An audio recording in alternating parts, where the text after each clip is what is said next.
Mr. President. Senator from Texas.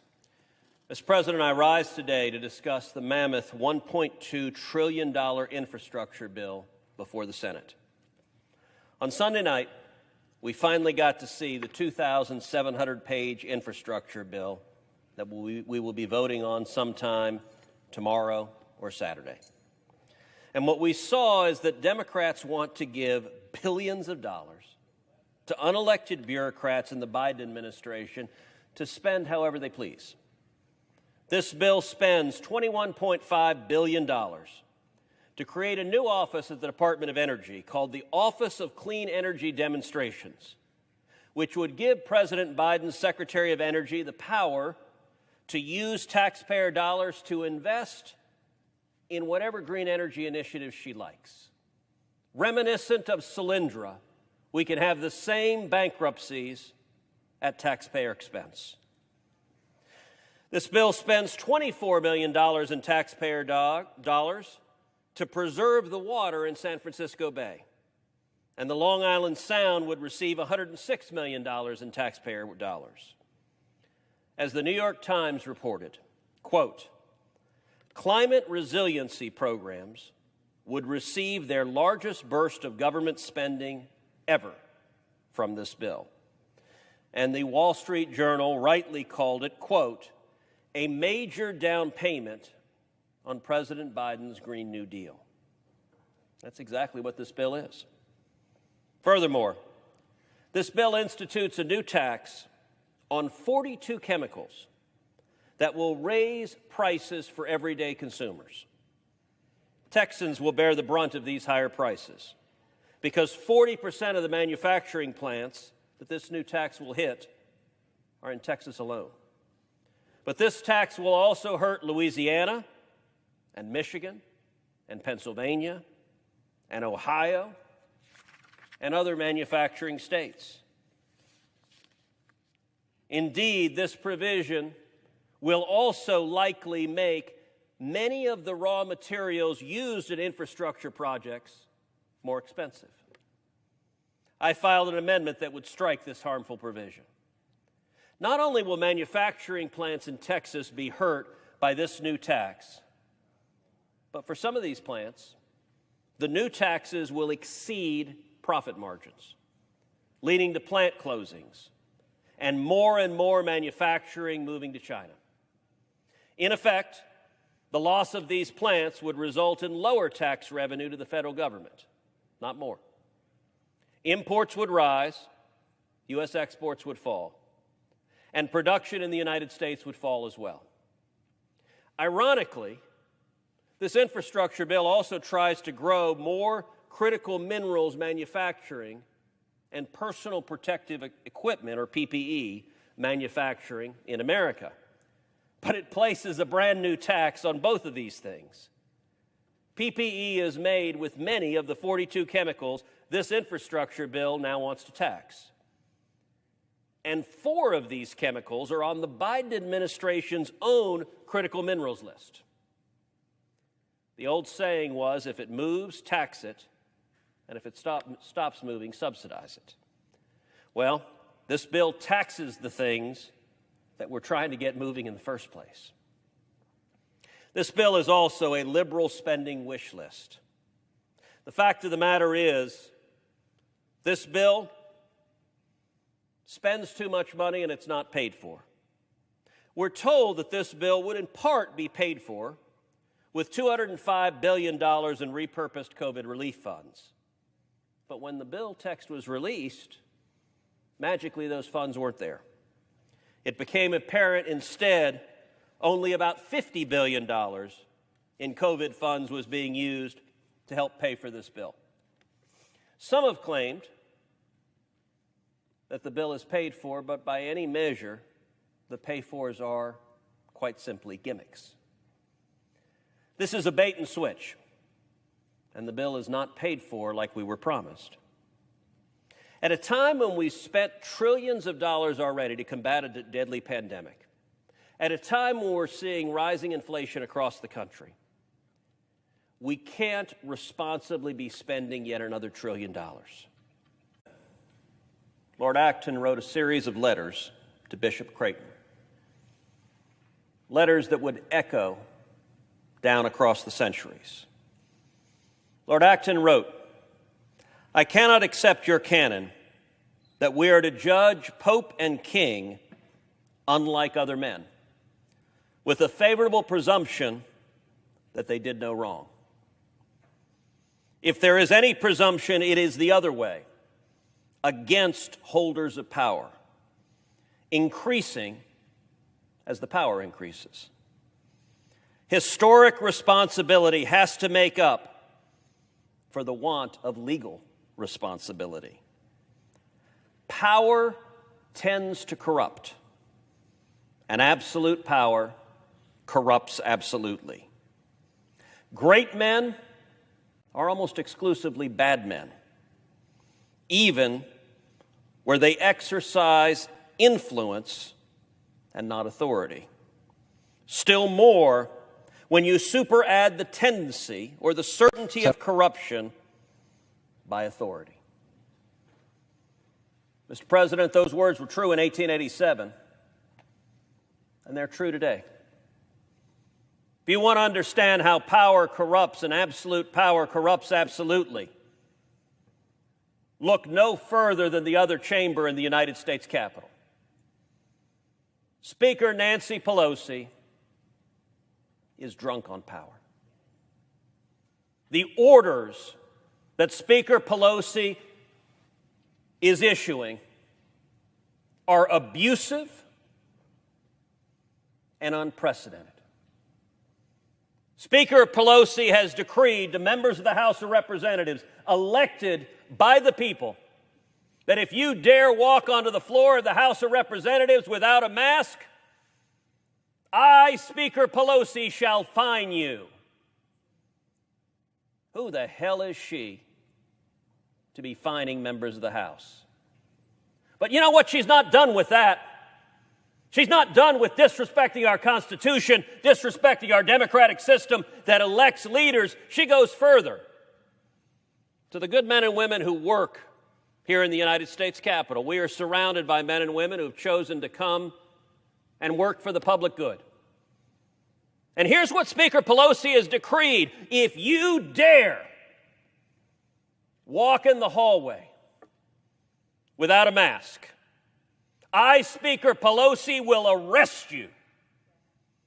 I will put you in jail. I will fine you. That is an absolute and complete abuse of power. She has no authority to disrespect the men and women who work here, to threaten you with physical harm, to threaten you with imprisonment. And why does she do so? She does so for one reason: political theater. Mr. President, we are coming through a very difficult year and a half. Our nation and the world has endured a pandemic. We have collectively taken extraordinary steps to defeat this pandemic. And we are coming out on the other side. We saw our nation, we saw the private sector come together with remarkable inventiveness and produce vaccines in record times. And we have seen hundreds of millions of people getting those vaccines. We are in the process of beating this pandemic. Not too long ago, the CDC recognized what was obvious then and is obvious now. Vaccines work. And if you're vaccinated, you don't need to wear a mask. The CDC issued that ruling,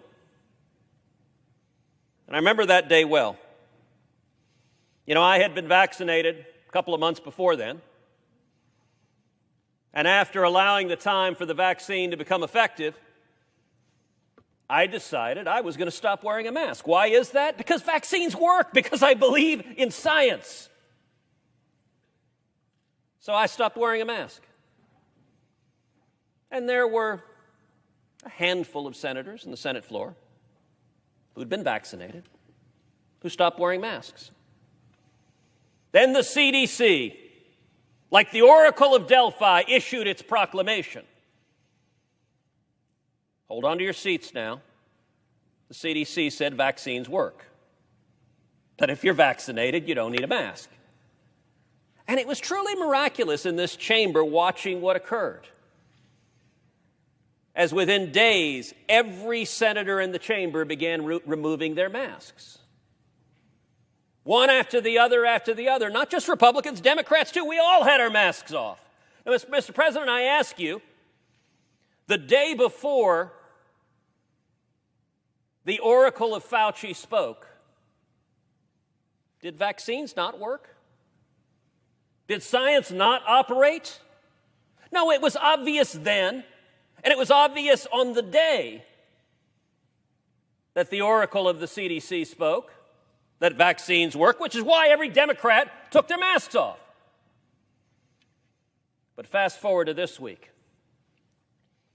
The CDC issues a new proclamation. Apparently, according to the CDC, vaccines don't work anymore. That science thing, inoperative. We got more important things to worry about, like politics.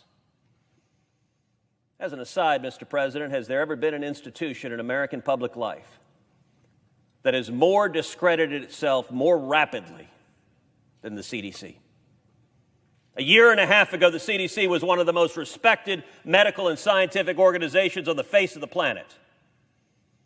Today, the CDC has willingly allowed itself to be politicized, to behave as an arm of the DNC, and their credibility is in tatters. It is a joke. We have seen the emails from Dr. Fauci where he said in the midst of the pandemic, masks don't work, they're not effective, people shouldn't use them. Then we saw him say, oh, no, masks work, but I lied to the American people when I said they didn't work because I didn't want them to wear masks because I wanted first responders to get them. Now pause for a second and think, what the heck is a scientific leader doing lying to the American people supposedly for our own good? The willingness to twist facts to meet political expediency has been stunning. The CDC's ruling this week is not accompanied by any data. They did not roll out studies. They did not roll out facts. They did not say suddenly vaccines aren't working. Instead, they just said, trust us. We have double super secret studies that we're not going to tell you based on double secret super data that we're not going to show you. But trust us because we behave like political hacks and obey us anyway. And by the way, the CDC plays an interesting little game. CDC says, these are recommendations. These are just recommendations. And then their faithful little foot soldiers, the Democratic office holders, come in and make those recommendations mandates. There's no one more willing to do so than Speaker Pelosi.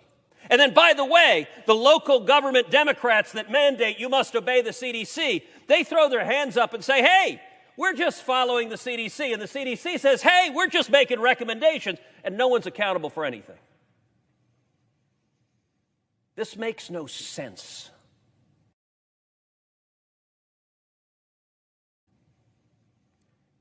One of the things the CDC rolled out this week is an edict that in schools, everybody must be masked. Child, adult, doesn't matter if you're vaccinated, doesn't matter. You must wear a mask. Why? Who knows? Not based on science, not based on medicine. This virus has been unusual. We've seen in certain populations, COVID-19 can be profoundly deadly. If you're very elderly, if you have serious comorbidities, this virus can and has been deadly. But we've also seen among children that the odds of children getting seriously ill from COVID-19 are extremely low. We've seen that children have not proven to be a meaningful vector in the spread of this disease. The science doesn't support special rules for schools. But you know what does? The politics. Because the teachers' union bosses came to the CDC and said, we want this rule in place. And the partisan enforcers at the CDC said, "Ma'am, yes, ma'am. We will issue the order demanded by the union bosses." Mr. President, give me any plausible argument that that is science, that that is medicine, that that is anything but rank politics. If a Democratic politician wants to say, "We're going to obey the union bosses," fine, that's their prerogative to do so, and they can be held accountable by the voters.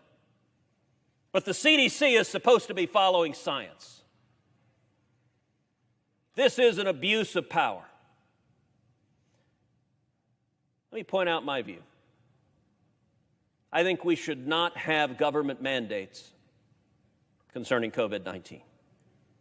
There should be no vaccine mandates. Joe Biden wants to mandate federal employees must get the vaccine. Who the heck is the federal government to tell people they must stick a needle in their arm and inject themselves with a vaccine? We should have no vaccine mandates. We should have no mask mandates. We should have no vaccine passports. And let me be clear. I'm someone who believes in vaccines. I've been vaccinated. Heidi's been vaccinated. My parents have been vaccinated. Heidi's parents have been vaccinated. But I also believe in individual choice. I believe in freedom. I believe in responsibility. It's your choice if you want to get vaccinated. It's not some drunk-on-power Democrat in Washington's choice to force you to do it. Doesn't anyone in the Democratic Party believe in medical autonomy? Doesn't anyone in the Democratic Party believe in medical privacy? Or are you so willing to exert power that it doesn't matter what the people say? You know, one of the great ironies of the CDC's order, it will decrease the rate of vaccination in the United States. The CDC is telling America, hey, this vaccine stuff doesn't work very well. Because, you know, if you get a vaccine, doesn't matter, you got to put the same mask on, you got to behave exactly the same. When the CDC rightly said, if you're vaccinated, take your mask off.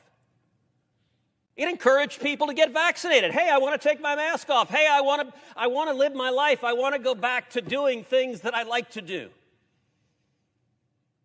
And let me point out one particularly ridiculous argument.